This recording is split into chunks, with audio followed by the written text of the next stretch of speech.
नमस्कार, B news पे आपका स्वागत है। आज आपको कुशीनगर के इतिहास के बारे में 12 बताते हैं। हिमालय की अंग्रेज पुरातत्वविद कनिंघम ने आज के कुशीनगर की खोज की थी। खुदाई में 6वीं शताब्दी की बनी भगवान बुद्ध की लेटी प्रतिमा मिली थी। इसके अलावा रामाभार स्तूप और माथा कुंबर मंदिर भी खोजे गए थे। वाल्मीकि रामायण के अनुसार यह स्थान त्रेता युग में भी आबाद था और यहाँ मर्यादा पुरुषोत्तम भगवान राम के पुत्र कुश की राजधानी थी, जिसके चलते इसे कुशावती नाम से जाना गया। पाली साहित्य के ग्रंथ त्रिपिटक के अनुसार बौद्ध काल में यह स्थान षोडश महाजनपदों में से एक था। मल राजाओं की यह राजधानी तब कुशीनगर के नाम से जानी जाती थी। 5वीं शताब्दी के अंत तक या 6वीं शताब्दी की शुरुआत में यहाँ भगवान बुद्ध का आगमन हुआ था। कुशीनगर में ही उन्होंने अपना अंतिम उपदेश देने के बाद महापरिनिर्वाण को प्राप्त किया था। कुशीनगर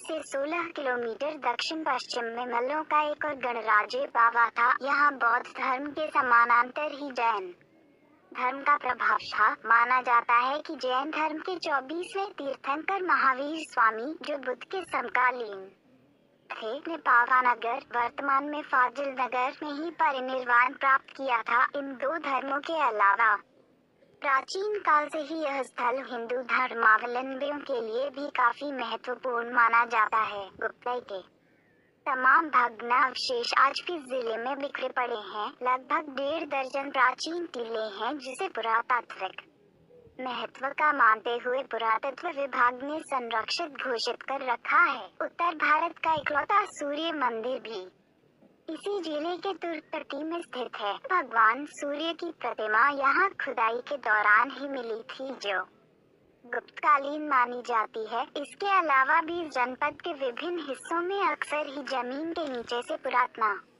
निर्माण व अन्य अवशेष मिलते ही रहते हैं। कुशीनगर जनपद का जिला मुख्यालय पडरौना है, जिसके नामकरण के संबंध में यह कहा जाता है कि भगवान राम के विवाह के उपरांत पत्नी सीता व अन्य सगे संबंधियों के साथ इसी रास्ते जनकपुर से अयोध्या लौटे थे। उनके पैरों से रमित धरती पहले पडरौना और बाद में पडरौना के नाम से जानी गई। जनकपुर से अयोध्या लौटने के लिए भगवान राम और उनके साथियों ने पडरौना से 10 किलोमीटर पूरब से होकर बाहर रही बांस है। हर साल यहाँ भव्य मेला लगता है, जहाँ यूपी और बिहार के लाखों श्रद्धालु आते हैं। बांसी नदी के इस घाट को स्थानीय लोग इतना महत्व देते हैं कि 100 काशीना एक बांसी की कहावत ही बन गई है। मुगल काल में भी यह जनपद अपनी खास पहचान रखता था।